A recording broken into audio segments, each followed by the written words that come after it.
तर नमस्कार मित्रांनो, आपण आज गाडीची A to Z माहिती देणार आहोत तुम्हाला. जे आपले नवीन मित्र आहेत, ज्यांना गाडी शिकायची आहे, त्यांच्यासाठी नक्कीच हा कामाचा व्हिडिओ आहे, त्यांनी नक्की बघावं.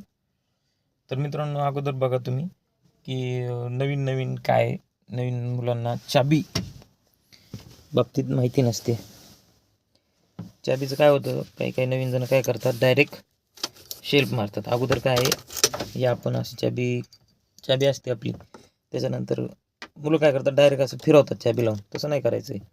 काय आहे, आपण चाबी लावली, त्याच्यानंतर अगोदर हे स्विचमध्ये झाली ती चालू, नंतर आपण सेकंड हे केल्यानंतर इग्निशन चालू झालं. बघा, एक मिनिट आपल्याला परत दाखवतो.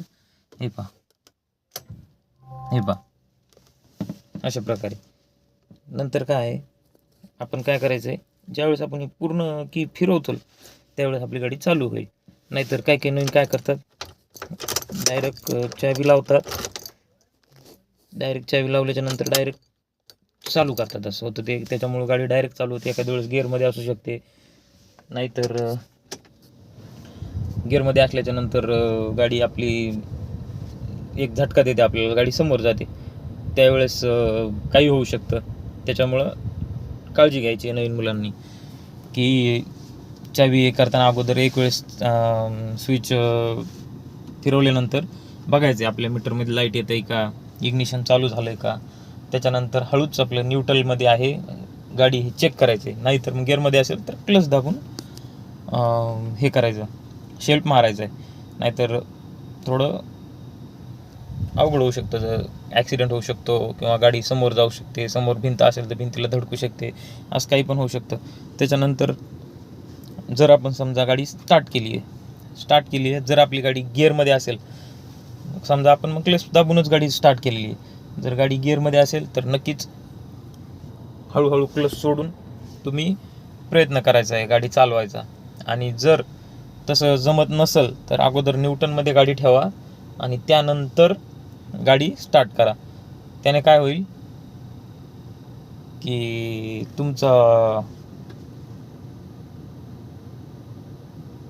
तुम्हाला थोडी गॅरंटी येईल की आपण क्लच दाबतोय आणि पूर्ण गिअर टाकतोय. नाहीतर काय होतं, नवीन की मुलं काय करतात, क्लच पूर्णपणे दाबत नाहीत आणि गिअर टाकायचा प्रयत्न करतात. त्याच्यामुळं गाडी झटका खाऊन बंद पडते. असे प्रॉब्लेम होऊ नये म्हणून पूर्ण क्लच दाबायचा आणि गिअर टाकायचे प्रयत्न करायचे. त्याच्यानंतर आपण काय आहे, आपण आज बघणार आहेत की ज्यावेळेस नवीन मुलं काय करतात, त्यांना पॉवर विंडोचं काय असतं, ज्यावेळेस आपण हे बटन असतात, एखाद्या वेळेस काय होतं, हे जे लॉक असतं याच्यामुळं काय होतं, काच खाली जात नाही, वरी येत नाही, काय होत नाही. हे बटन मग काही जण नवीन मुलांना लक्षात नसतं ते राहत. त्यामुळेच काय करायचं, हे बटन प्रेस करून सोडून द्यायचं. त्याच्यानंतर हे काच आपला असा खाली येतो आणि वरती पण जातो, असं होतं. त्याच्यामुळे नवीन मुलांनी हे लक्षात ठेवा. चारी बाजूला बटन असतात, फक्त लॉकचं जे बटन असतं ते इथं असतं. हे डोअर लॉकचं बटन आहे, हे जे आहे हे डोअर लॉकचं बटन आहे, आणि हे जे आहे हे बटन आपलं काचाचं लॉक करतो आपण, याच्यामुळं दुसरी मुलं खालीवर करू नये म्हणून. आणि त्यानंतर आता आपण हे तर लक्षात आलं, आपल्याला हे पण माहिती असायला हवं की हे काय आहे म्हणून. हे एक स्विच आहे बघा, इकडं केलं आपण, इकडं फिरवलं की आपण लेफ्ट साईडचा आरसा आहे का तो मॅनेज करू शकतो, इकडं तिकडं करू शकतो. दिसतंय तुम्हाला, होतंय. हां, आणि तसंच आपण हे राईट साईडला केलं की राईट साईडचा आरसा फिरतो बघा. हां, अशा प्रकारे. आणि याला हे सेंटरमध्ये ठेवलं की काय होत नाही. अशा प्रकारे या 2-3 गोष्टी माहीत असणं गरजेचं आहे. त्याच्यानंतर नवीन मुलांचं काय होतं की थोडं क्लच सोडण्यात, त्याच्यात थोडं मुलांना अडचण येते. त्याच्यामुळं थोडं हळूवार काम करायचं, हळूवार लक्ष देऊन गाडी चालवायची. काही मुलं गाडी चालवताना खाली बघतात, गिअर टाकायला प्रॉब्लेम येते, क्लच सोडत नाहीत व्यवस्थित, क्लच गपकन सोडल्याच्या नंतर गाडी बंद पडते, असं होतं. त्याच्यामुळं थोडी घाई करायची नाही, थोडं आरामानं घ्यायचं आपण. तरी पण आणि अजून जे नवीन मुलं आहेत त्यांनी, मी तरी माझ्या मने रेसचा वापर करायचा नाही. त्यांनी फक्त क्लच आणि ब्रेकवरच गाडी चालवायची हळूहळू. नंतर तुम्ही एकदा ट्रेन झाल्याच्या नंतर गाडी चालूच शकतात. त्याची काय अडचण नाही. पण अगोदर थोडं हळूवार गाडी चालवायची. आपली ही गाडी आहे बघा, मारुती सुझुकीची आपली स्विफ्ट डिझायर. तुमच्याकडे जी अवेलेबल असेल ती तुम्ही शिकू शकता. फक्त गिअरचं आणि क्लचचं मॅनेजमेंट पाहिजे आपल्याला. आणि हँडब्रेक, काही नवीन मुलांना लक्षातच राहत नाही हँडब्रेक सोडायचं, कशा प्रकारे सोडायचं हे पण माहिती नसतं. काय ते खाली दाबायचा प्रयत्न करतात पण होत नाही, असं दबत पण नाही. थोडं याला वरती घ्यावं लागतं, असं दाबून मग खाली सोडावं लागतं. त्याच्यामुळं थोडं एकदा माहिती झाली की येऊन जातं लक्षात. तसं काय नाही, फक्त थोडं माहिती घ्यायची करून सुरुवातीला. आपण आता गाडी चालून तर नाही दाखवणार तुम्हाला सध्या, फक्त अगोदर बेसिक टिप घ्यायच्या आहेत. आणि त्याच्यानंतर अगोदर पाहायचं आहे डोअर लॉक झालेले आहेत. इथं दाखवतं बघा, डोअर जर लॉक नाही झाले तर साईन दाखवतं तिथं, वाज आपलं टुंग टुंग करतं. त्याच्यामुळे हे लक्षात ठेवायचं आहे. नवीन मुलांना ते लक्षात येत नाही. तर बघा, तर मित्रांनो, गाडी चालवणं काही तेवढं अवघड नाही, पण थोडं संयमानं शिकायचं काम आहे. आता नवीनला पोरायला काय घाई होती, त्याच्यामुळे जरा शिकण्यास अडचण येते. नाही तर काय एवढी काय गडबड नाही घ्यायची, काय अडचण नाही, काय नाही. थोडं आरामानं शिकल्यावर पण होती गाडी, काही एवढं भीतीचं काय काम नाही.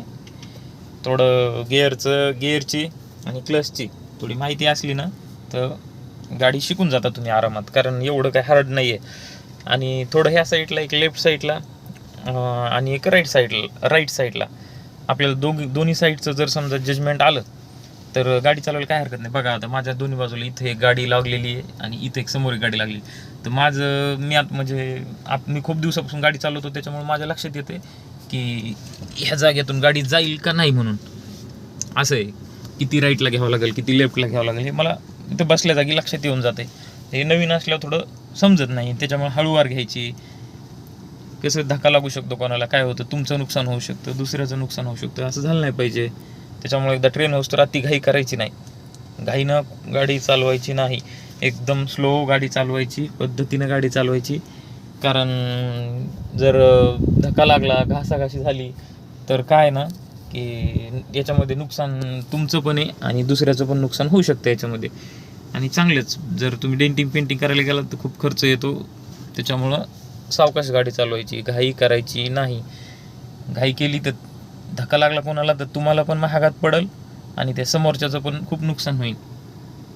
त्याच्यामुळं घाई करायची नाही, हळूवार गाडी चालवायची, पद्धतशीर, आरामात. त्याच्यानंतर कसं आहे, ज्यावेळेस तुम्ही नवीन गाडी शिकत असता त्यावेळेस तुमचं लक्ष समोर जरी असलं तरी एखाद्या वेळेस काय होतं, तुम्हाला ते जजमेंट येत नाही. कारण काय आहे, नवीन माणसाला ते जजमेंट नाही आल्यामुळं काय होतं, एखाद्या वेळेस बाजूच्या गाडीला धक्का लागू शकतो किंवा तुमचा एखाद्या भिंतीला धक्का लागू शकतो, तुमच्या गाडीचा घासू शकते, स्क्रॅच येऊ शकतात गाडीवर, कदाचित एखाद्या वेळेस रस्त्याच्या खाली गाडी उतरू शकते. हे असं होऊ नये म्हणून थोडी काळजी घ्यायची. कारण कसं आहे, तुम्ही जर आत्ता काळजी घेतली तर तुम्ही एक व्यवस्थित गाडी पण शिकताल आणि दोन म्हणजे काय तुम्हाला काही नुकसान पण होणार नाही आणि कोणाला पण नुकसान होणार नाही. त्याच्यामध्ये तुमचा पण फायदा आहे आणि दुसऱ्याचा पण फायदा आहे. त्याच्यामुळं थोडं व्यवस्थित गाडी चालवायला शिका आणि आरामानं. कसं एक रस्त्यावर अशा जागेवर शिकायची की जिकडं कोणी नसेल, हे असेल, रिकामा रस्ता असेल, अशा जागेवर गाडी शिकायची. आता हे इथं अशी गर्दी आहे गाड्यांची, इथं समोर 2 गाड्या आहेत, त्या ठिकाणी अशा ठिकाणी गाडी शिकायचा प्रयत्न करायचा नाही. कारण सुरुवातीला काही नुकसान होऊ शकतं, दुसऱ्याच्या गाडीचं होऊ शकतं, तुमच्या गाडीचं होऊ शकतं. म्हणून त्याच्यानंतर काय आहे, आपण जर व्यवस्थित गाडी चालवू तर आपलं पण म्हणजे आपण व्यवस्थित गाडी शिकू आणि नुकसान वगैरे होणार नाही कोणाचं पण, आपलं पण. त्याच्यामुळं थोडं काळजीपूर्वक घ्यायचं आहे. क्लच पूर्ण 100% दाबल्याच्या नंतरच आपण गिअर शिफ्ट करायचं आहे. नवीन मुलांचं काय होतं, ते पूर्ण क्लच दाबत नाहीत, त्याच्यानंतर काय होतं, ते गिअर टाकायचा प्रयत्न करतात, मग गाडीचा गिअर अडकतो किंवा मग एकदम गाडी बंद पडते किंवा मग गाडीचं काम निघू शकतं, गाडीच्या इंजनला प्रॉब्लेम होतो. तसं होऊ नये, असं झालं नाही पाहिजे. पूर्ण 100% क्लच दाबायचं आणि गिअर टाकायचं आहे. आणि त्याच्यानंतर काय, हळूवार पद्धतीनं असं क्लच सोडायचं. बघा तर मी 100% दाबलेलं आहे क्लच, हे दिसत असं तुम्हाला. हे हळूवार पद्धतीनं असं सोडायचं आहे. इथं आल्यावर गाडी ज्यावेळेस अशी व्हायब्रेशन मोडवर येईल, थोडं अशी हालायला लागली की असं आपल्याला वाटतं अरे थोडं आलं इंजनमध्ये, पॉवर आली आहे की गाडी हळूहळू समोर जायला लागली, की थोडं थोडं क्लच सोडायचं आहे, हळूहळू क्लच सोडून आपलं क्लचवरचा पाय काढायचा आहे. त्याच्यानंतर काय करायचं आहे, क्लचवरचा पाय काढल्याच्यानंतर थोडी हळूहळू गाडी समोर जाईल, परत क्लच दाबायचं आणि सेकंड गिअरवर गाडी घ्यायची. पण हे काय करायचं, कधी करायचं माहिती आहे का, ज्यावेळेस तुम्हाला चांगल्या प्रकारे गाडी येत असेल त्यावेळेस, नाहीतर थोडी फर्स्ट गिअरवरच आपण प्रॅक्टिस करायची आहे काही दिवस. मग त्याच्यानंतर काय आहे, प्रॅक्टिस थोडी केल्याच्या नंतर मग आपण कधी पण गाडी फास्ट चालवू शकतो, त्याची काही अडचण नाही आहे. त्याच्यामुळं जेवढं होईल तेवढं आरामानं गाडी चालवायचा प्रयत्न करा. आणि बाकीचं काय गाडीचं एवढं नंतर समोर तुम्ही शिकू शकतात, तेवढं अगोदरच लक्ष द्यायची गरज नाही. म्हणजे इंजनमध्ये काय प्रॉब्लेम आहे, ऑइल लेवल पाहणं, ब्रेक लेवल पाहणं, ते तुम्ही गाडी अगोदर शिका. त्याच्यानंतर तुम्हाला खूप वेळ असतो की ते बघण्यासाठी. परत हे एक लॉक आहे बघा, हे लॉक जर असं केलं ना आपण, तर हे दार उघडत नाही. हे पहा, हे उघडत नाही. हे जर समजा आपण असं केलं, ह्या साईडला केलं, हे असं केलं की बघा दार उघडलं. हे अशा प्रकारे असते. त्याच्यामुळं थोडं नॉलेज घ्यायचं अगोदर, मग नंतर गाडी शिकायची. काही करायची नाही, कारण तुम्ही गाडी शिकता आलं बाकीचं नॉलेज नसेल तर त्याच्यामुळं अगोदर थोडी माहिती घ्यायची गाडीची. परत हे पहा, आपण अशा प्रकारे इथं एक तार असतो पहा, तार असा दाखवतो मी तुम्हाला. हे बघा, हे जो तार असतो का, हा काय करायचा, वर पुश केला की आपण सीट समोर घेऊ शकतो, सोडला की बसून जातं तिथं. परत आपण हे वर दाबलं की असं पाठीमाग घेऊ शकतो. हे पहा, याच्यावर असतं, हे वर करून आपण समोर घेऊ शकतो आणि सोडून दिला की ते तिथं लॉक होऊन जातं. परत आपण याला वर केलं की पाठीमाग जाऊ शकतो, समोर घेऊ शकतो. म्हणजे सीट ॲडजस्टमेंट आपण त्याच्यात करू शकतो.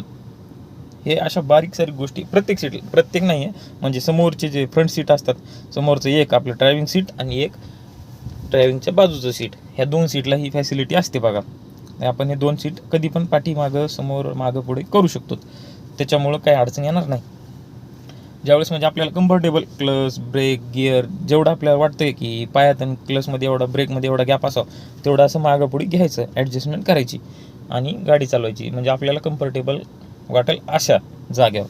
नाहीतर उगाच एकदम पाठीमागं नाही घ्यायचं आहे, एकदमच समोरच नाही घ्यायचं आहे की स्टिअरिंगला चिटकून, असं तसं नाही करायचं आहे. त्याच्यानंतर बघा काय करायचं आहे, आता आपण नवीन काय करतात, मला AC लावणं हे ते खूप सोपं आहे ते. पण ते ACच्या याच्या भानगडीत पडायचंच नाही सध्या. अगोदर गाडी शिकणं महत्त्वाचं आहे तुम्हाला. नवीन मुलांचं काय, रेसवरच पाय असतो, रेसवर पाय द्यायचाच नाही नवीन अजिबात द्यायचा नाही. घाई करायची नाही अजिबात नाही करायची. कारण तुम्ही घाई करताल तर एखाद्या वेळेस तुम्ही गिअर टाकल्याच्यानंतर एकदम रेस दाबलं, क्लच सोडलं तर गाडी अशी एकदम स्पीडमध्ये समोर जाऊ शकते. त्याच्यामुळं त्या गोष्टीच्या नादी लागायचं नाही, कतही नाही, अजिबात नाही. तुम्ही हळूवारच क्लच सोडायचं आणि पद्धतशीर गाडी चालवायचा प्रयत्न करायचा. उगाच घाईनं गिअर टाकताल, घाईनं क्लच सोडताल, ते नाही जमणार. ते एखाद्या वेळेस गाडीचं तुमचं नुकसान होऊ शकतं, काहीतरी तुम्हाला पण इजा होऊ शकते कधी. आपण आता तुम्ही गाडी शिकलात त्याच्यानंतर काय करायचं आहे, एखाद्या वेळेस इंजन ऑइलची लेवल चेक करणं, ब्रेक ऑइलची लेवल चेक करणं, कूलंट बघणं, बॅटरीचं पाणी पाहणं, हे गोष्टी शिकायच्या नंतर वेळेत. अगोदरच त्याच्या नादी नाही लागायचं. त्या वेळेमध्ये गोष्टी एक तुम्ही शिकतालच.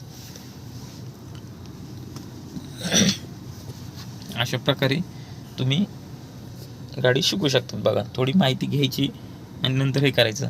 फक्त नंतर समोरासमोर काय आहे, जजमेंट. आपण डाव्या साईडला एक आणि राईट साईडला एक, आज जर भिंती असतील तर ह्या दोन्ही सेंटरमधून आपली गाडी जाऊ शकते का, हे ॲडजस्टमेंट, हे तुम्ही एकदा गाडी शिकायला लागलात की हे ॲडजस्टमेंट तुम्हाला येऊन जाईल.